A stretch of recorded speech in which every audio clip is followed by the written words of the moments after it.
Having a two-party system is designed to keep the people thoughtlessly loyal. Now, what do I mean by that?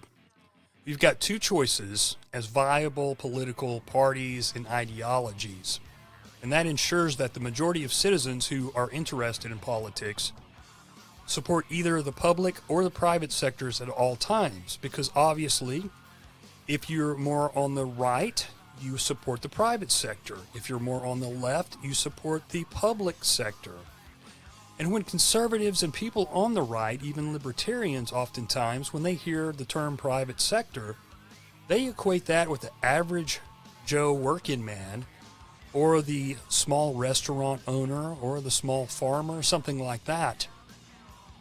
And then if you're on the left, you equate public sector with the government helping people, the downtrodden, and trying to make things more equal, those type of things. And so one side blindly supports both of those, but in the background, well, the public and private sectors are working together in the upper echelons and have been for a very, very long time. You look back at a lot of progressive writers from the early 1900s, they were talking about forming these public-private partnerships. And we're seeing that more and more through these non-governmental organizations, these NGOs. You can look to the Federal Reserve to see a very powerful public-private partnership that controls our money and the worth of our money. You can look to the National Endowment for Democracy, which I'm doing a series on right now, created in 1983 by the Reagan administration, but it was a bipartisan plan.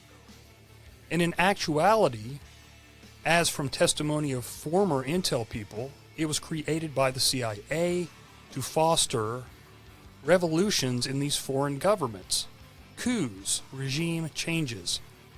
And so it is supposed to be an NGO, a non-governmental organization, but it takes money from Congress.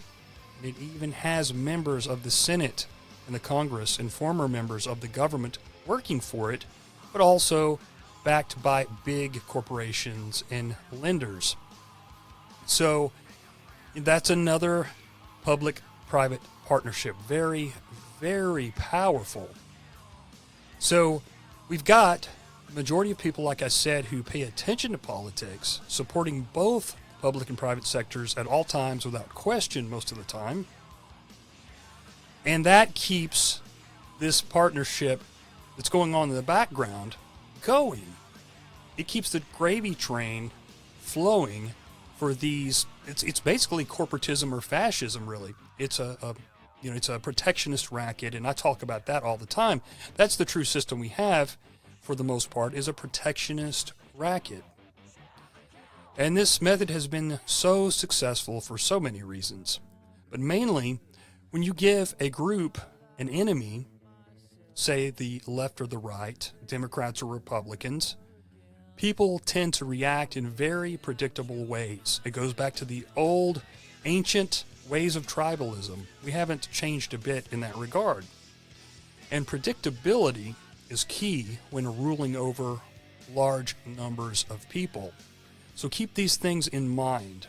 We have so many of these NGOs like the Atlantic Council, the CFR, the CSIS, CSIS, there's so many, the Aspen Institute, the Council for National Policy. On the right, by the way, a conservative think tank that's actually controlling all kinds of shady things.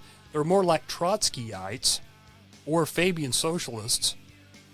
But there's all kinds of these non-governmental organizations. And you go back to the 50s, the Reese Committee, our government actually was investigating the Carnegie Endowment, the Ford Foundation, and others, and finding out that they were actually working with the Soviets at the time.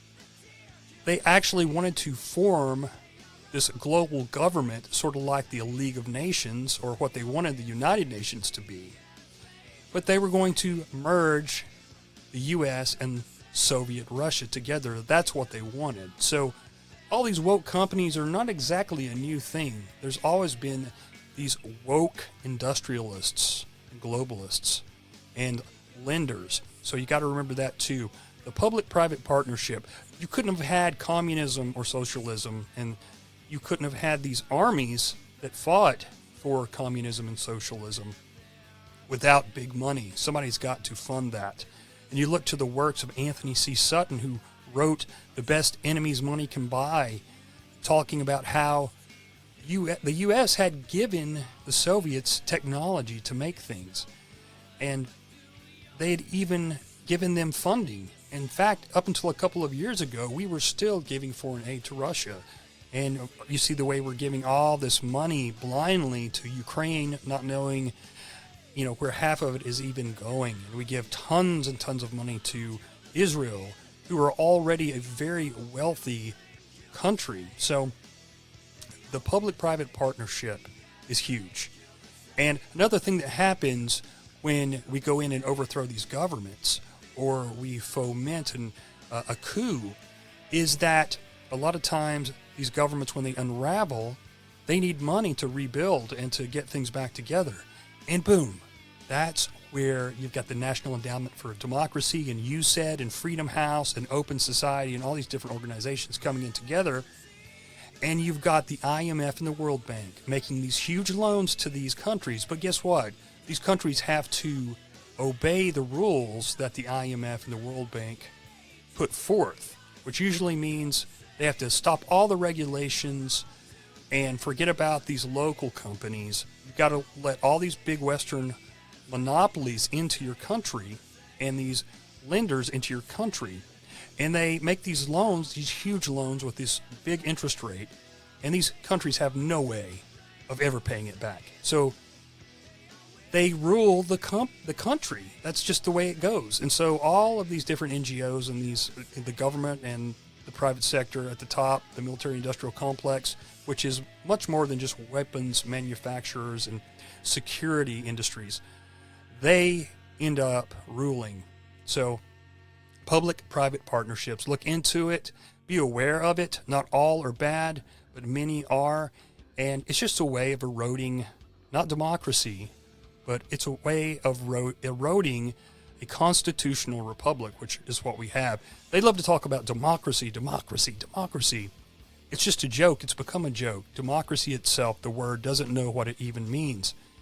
So they just use that as a veil because they know that people hear democracy and they think it's freedom and equality, but it's just the opposite. Just like the Patriot Act is unpatriotic, the Freedom Act has nothing to do really with freedom. So many of these different names for these programs and these policies are just the opposite when they're enacted. So anyway, you heard it here first, or maybe not first.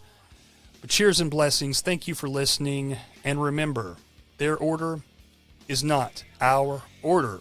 See you guys.